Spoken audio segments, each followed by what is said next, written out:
Depuis l'enfance, on nous répète la même histoire. Travaille bien à l'école. Aie de bonnes notes.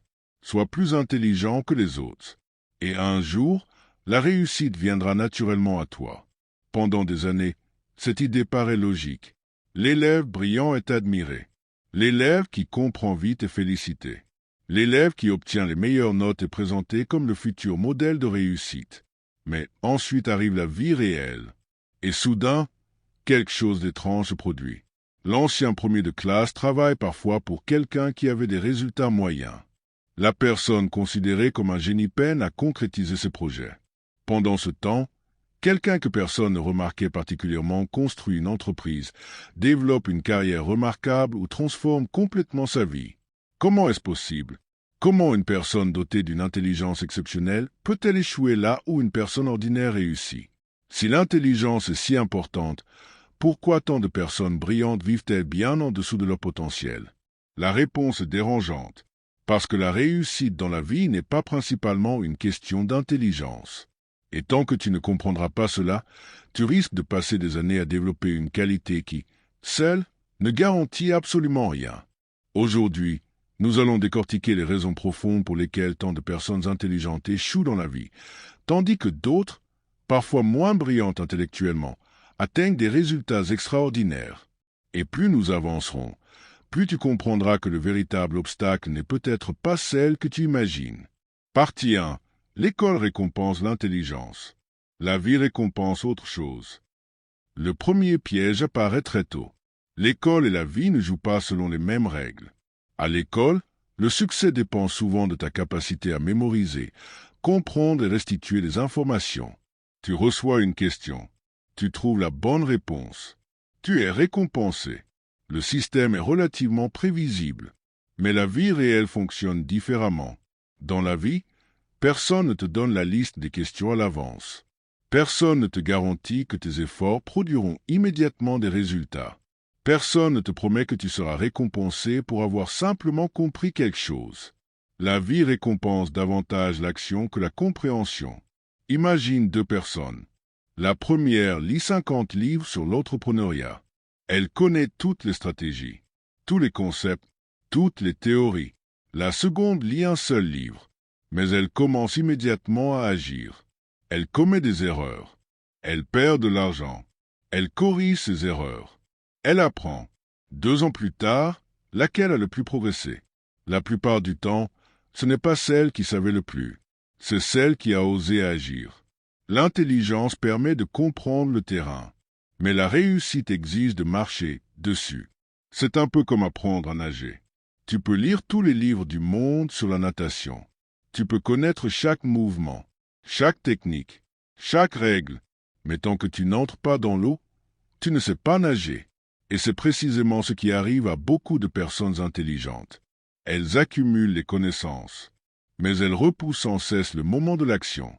Elles veulent être parfaitement préparées. Elles veulent tout comprendre avant de commencer. Alors que la vie enseigne souvent l'inverse. Tu comprends après avoir commencé, pas avant. L'histoire regorge d'exemples de personnes extrêmement instruites qui n'ont jamais transformé leur potentiel en résultat. Et à l'inverse, elle regorge de personnes imparfaites qui ont avancé malgré leurs limites. Car le monde ne récompense pas le potentiel. Il récompense ce qui est exécuté. Mais ce n'est encore que la surface du problème. Car derrière cette difficulté se cache un ennemi beaucoup plus discret. Un ennemi qui vit directement dans l'esprit des personnes intelligentes. Et cet ennemi s'appelle la suranalyse. Partie 2.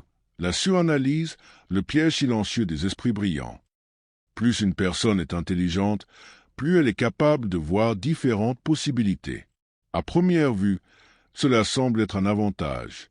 Mais ce cadeau possède un côté sombre.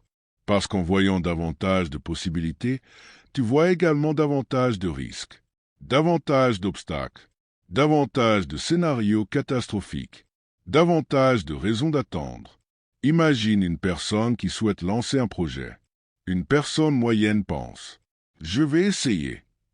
Une personne très intelligente pense parfois « Et si le marché n'était pas favorable? Et si je n'avais pas les bonnes compétences?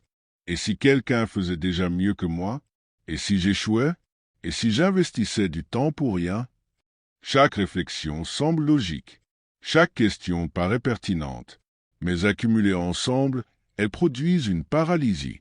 La personne réfléchit, puis réfléchit encore, puis réfléchit davantage. Et pendant qu'elle analyse, quelqu'un d'autre agit. Cette situation est plus fréquente qu'on ne l'imagine. De nombreuses opportunités ne sont pas perdues par manque d'intelligence. Elles sont perdues par excès de réflexion. L'esprit devient alors comme une voiture de course dont le frein reste constamment activé.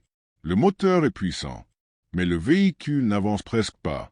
Et le plus dangereux, c'est que la suranalyse donne l'impression d'être productive. Tu as l'impression de progresser parce que tu réfléchis. Mais réfléchir n'est pas toujours avancer. Parfois, réfléchir devient simplement une façon sophistiquée d'éviter l'inconfort de l'action. La vérité est que la vie ne révèle pas ses réponses à ceux qui attendent. Elle les révèle à ceux qui avancent. L'action apporte des informations que la réflexion seule ne pourra jamais fournir. Mais derrière cette suranalyse se cache une peur encore plus profonde. Une peur que beaucoup de personnes intelligentes refusent de reconnaître. La peur d'échouer. Partie 3. Quand ton identité repose sur ton intelligence. Voici l'un des paradoxes les plus fascinants de la psychologie humaine. Plus une personne est félicitée pour son intelligence durant son enfance, plus elle peut devenir vulnérable à l'échec. Pourquoi? Parce qu'elle finit par associer sa valeur personnelle à sa capacité à réussir. Pendant des années, elle entend « Tu es brillant, tu es doué, tu es exceptionnel ». Au début, cela semble positif, mais progressivement, une croyance dangereuse se construit. Cette croyance dit « Si j'échoue, peut-être que je ne suis pas aussi intelligent que je le pensais ». Et soudain, chaque défi devient une menace. Chaque risque devient dangereux. Chaque échec potentiel attaque directement l'identité. Alors la personne évite certaines situations. Elle évite les projets où elle pourrait être débutante. Elle évite les domaines où elle pourrait paraître incompétente. Elle reste dans les zones où elle maîtrise déjà les choses. Et cette stratégie fonctionne jusqu'au jour où elle réalise qu'elle n'a presque plus grandi. Parce que la croissance exige exactement ce qu'elle cherche à éviter. L'inconfort, l'erreur, l'humiliation temporaire, le statut de débutant. Regarde un enfant apprendre à marcher. Il tombe, encore, et encore, et encore, mais il ne conclut jamais. Je suis nul pour marcher. Il continue, parce qu'il ne voit pas ses chutes comme un jugement sur sa valeur. Les adultes, eux, font souvent l'inverse. Ils interprètent l'échec comme une preuve, alors qu'il ne s'agit que d'une étape. Et c'est précisément cette confusion qui détruit le potentiel de nombreuses personnes intelligentes. Mais même lorsque quelqu'un surmonte cette peur, même lorsqu'il accepte de se tromper, une autre réalité apparaît. Une réalité que beaucoup refusent d'accepter. La discipline compte souvent davantage que l'intelligence. Partie 4. La discipline va presque toujours l'intelligence. Imagine deux personnes. La première possède un talent exceptionnel, mais elle agit seulement lorsqu'elle est motivée. La seconde possède un talent moyen, mais elle travaille chaque jour, même quand elle n'en a pas envie, même quand personne ne regarde, même quand les résultats tardent à apparaître. Au bout d'un mois, la différence est faible. Au bout d'un an, elle devient visible. Au bout de 10 ans, elle est gigantesque. La discipline produit un effet composé, comme les intérêts composés en finance. Chaque petit effort quotidien paraît insignifiant, mais accumulé pendant des années, il devient extraordinaire. La plupart des gens surestiment ce qu'ils peuvent accomplir en une semaine, et sous-estiment ce qu'ils peuvent accomplir en 5 ans. C'est là que beaucoup de personnes intelligentes se trompent. Elles comptent sur leur capacité naturelle. Elles comptent sur leur compréhension rapide. Elles comptent sur leur potentiel. Mais le potentiel n'est pas un résultat. Le potentiel est seulement une possibilité. La discipline transforme la possibilité en réalité. Pense à un agriculteur. Il ne plante pas une graine aujourd'hui pour récolter demain. Il plante, il arrose, il entretient, jour après jour. Pendant longtemps, rien ne semble se produire. Puis un jour, la récolte apparaît. Le succès fonctionne souvent de la même manière. Et ceux qui gagnent à long terme ne sont pas toujours les plus intelligents. Ce sont souvent les plus constants. les plus patients, les plus résilients, les plus capables de continuer lorsque l'enthousiasme disparaît. Mais tout cela nous conduit vers une vérité encore plus importante, probablement la plus importante de toute cette vidéo. Partie 5. Le monde ne récompense pas le potentiel. Voici la vérité que beaucoup de personnes ont du mal à entendre. Le monde n'est pas impressionné par ton potentiel. Le monde est impressionné par tes résultats. Tu peux avoir une intelligence exceptionnelle, un talent remarquable, une créativité extraordinaire, des idées brillantes. Si rien de cela ne se transforme en action, cela reste invisible. Imagine 2 graines. La première est parfaite. Elle possède tout le potentiel nécessaire pour devenir un immense arbre. Mais elle reste enfermée dans une boîte. La seconde est imparfaite.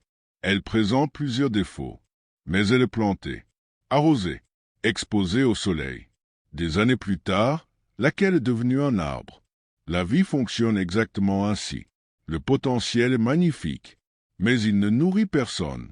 Il ne construit rien. Il ne transforme rien. Seule l'action le peut. L'une des tragédies les plus silencieuses de notre époque est le nombre de personnes qui meurent avec leurs meilleures capacités encore intactes.